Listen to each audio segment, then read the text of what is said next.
Welcome to Your Childhood is Over. No, it's not, where we discuss how people from an abusive childhood are likely to recreate abuse in their adult lives through what's called repetition compulsion. My name is Dr. Annette Hunter. I'm a medical doctor. The contents here are my opinion. If you feel emotionally overwhelmed or you have any thoughts of self-harm, please consult a qualified therapist or your doctor immediately. Thank you. So let me introduce you to Blossy, Dotty and Petal. They insisted on taking part in the channel, and sure, as I said, I couldn't say no because they were really helpful to me when I was struggling with tough times. So say hello to Mr. Blossy. Blossy's 12 years old. He's a wise man and he's very, very tired because he had a good old walk today. And here we have Petal, very, very comfortable, all stretched out. Petal's about 8, 9. And then we have little Dotty. Hello, darling. Dotty's quite arthritic. She's about 8 and she needs a step to get up onto the couch. These are all rescue dogs, but you know what? They rescued me, so let's get that straight. So, okay, we're going to move on. I wanted to introduce you to the 3 beauties who are going to help me explain repetition compulsion to you. Now that you've met the 3 beauties, Blossy, Dotty and Petal, let me talk a bit now about repetition compulsion. And I'm going to try and explain it to you. And I'm going to keep it very simple because while there's fantastic academic books written about the topic, I couldn't understand some of them because I didn't study psychology and I found them very complicated. So I decided when I was writing the book and when I'm doing this channel, I'm going to keep things simple, not to insult your intelligence, but it's for me because I can only deal with things like this when I keep them simple. So for me, I'll explain repetition compulsion like this. Children learn what they live. If a child grows up with love and acceptance, that becomes their normal. And when they become adults, they're going to gravitate to what feels normal. So they're likely going to find or gravitate towards or invite into their lives love and acceptance. Okay? If a child grows up with abuse, that becomes their normal. So they're going to gravitate towards what their normal is in their adult life, which is abuse. So they're going to invite abuse into their adult life. Abusive incidences, abusive people, abusive experiences. And because this is a subconscious process, we don't even know we're doing this. So if you look at somebody, say, who has a series of broken relationships, me, for example, some people might say, oh my God, what's wrong with them? They can't hold on to anybody. The sad thing is that person probably doesn't even know what's happening. They don't even know why they're having this series of broken relationships. And the likelihood is they're picking people all the time who are not suited to relationships, who are not able to give love and acceptance. And so the relationship is going to break down. And on they go to the next one. And the next time they pick someone like that again, because that's their normal. So let's never criticize people who have, a series of broken relationships or whose lives are a series of disasters. I'm one of them because those people don't know they're under the control of repetition compulsion. Look, I didn't know I was under the control of repetition compulsion until my mid-40s when I sat opposite a therapist and I was having a tough time. I was going through the breakup of another significant relationship and I was so ashamed. And I remember thinking, I must be doing something wrong. What am I doing wrong? And that therapist looked at me and said 2 words, repetition compulsion. And my God, they then explained the concept and it all made sense. So the sooner people learn about this, the better. People who've had abusive childhoods, the sooner they learn about repetition compulsion, the better. Because the sooner you stop it controlling your life, the better. And it's not complicated. And this is what I want to get across to everybody. It's not complicated. It's just means you're aware that you're under the control of something really sinister, a sinister force, and you can stop it happening the minute you take it from your subconscious to your conscious.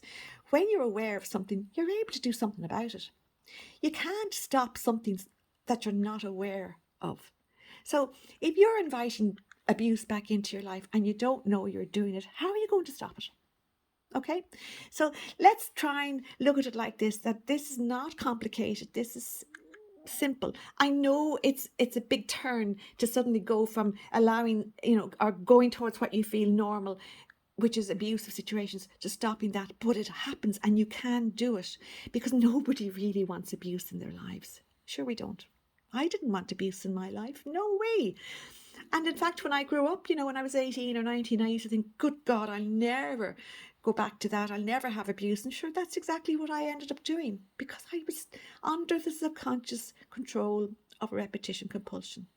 Okay, so remember, children gravitate to what's normal for them. And if it's love and acceptance, that's what they're going to gravitate towards in their adult lives. If it's abuse, they're going to gravitate towards abuse, and they'll recreate that abuse.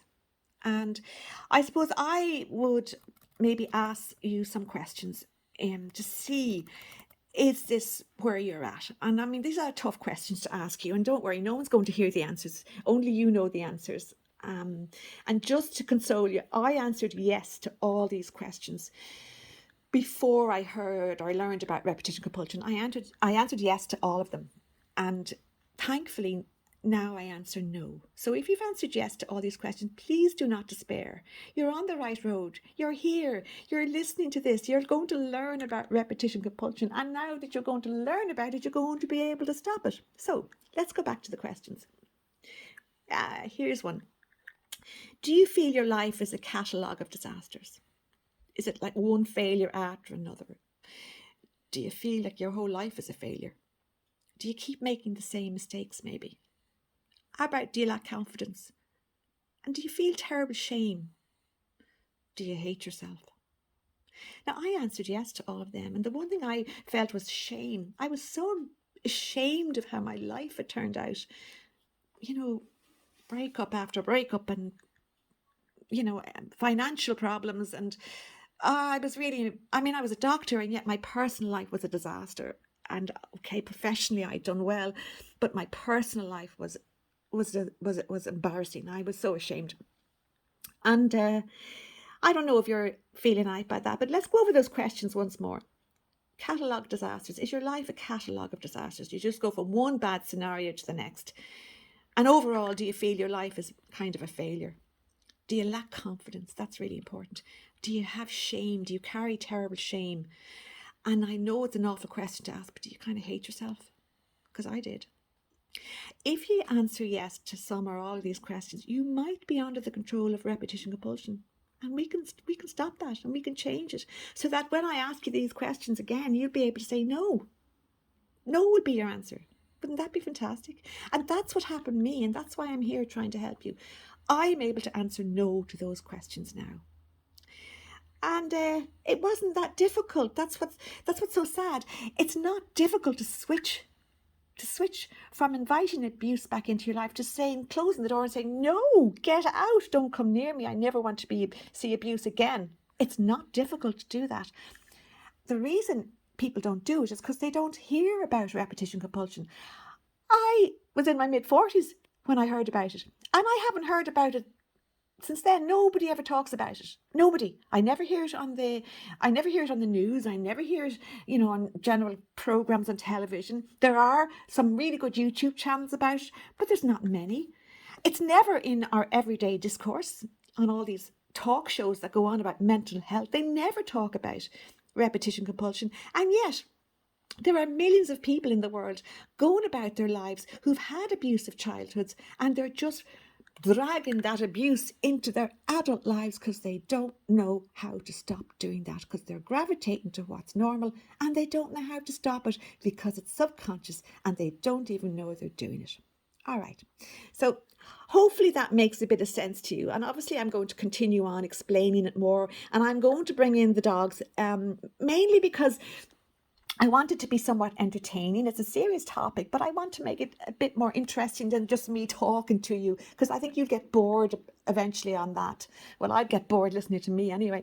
So I thought I'd bring in the dogs because, as I say, it'll make it a bit more interesting, and anyone who likes animals will enjoy them.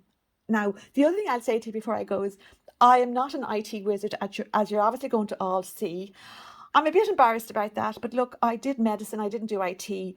I'm struggling with a lot of the IT stuff. I'm doing my best, and I'm not brilliant at editing, or I'm not a wizard. I get better over time, so just bear with me for the moment. I am doing my very best, So see, just be patient with me. Just be patient with me. I want, look, at the end of the day, it's not about, fantastic quality of my video. It's important that my message gets across to you.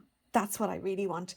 I don't want to show off how fantastic I am at IT. I want to tell you how your lives can be better, because my life is a lot better. It's much better. It's completely different now that I learned about repetition compulsion. I don't invite abuse back into my life anymore. I mean, that's kind of a miracle, and I'm so delighted. And that's why I want to share it with you. Right, I'll leave you be for the moment, and I shall be back to you very soon. Look, leave comments, see what you think. I know there'll be some people who don't like what I'm saying, and that's fine. And I'll talk again on all the issues surrounding this topic. We've a lot to go through. So I'll sign off for today, but I'll catch up with you really soon. Thanks for listening. Bye-bye.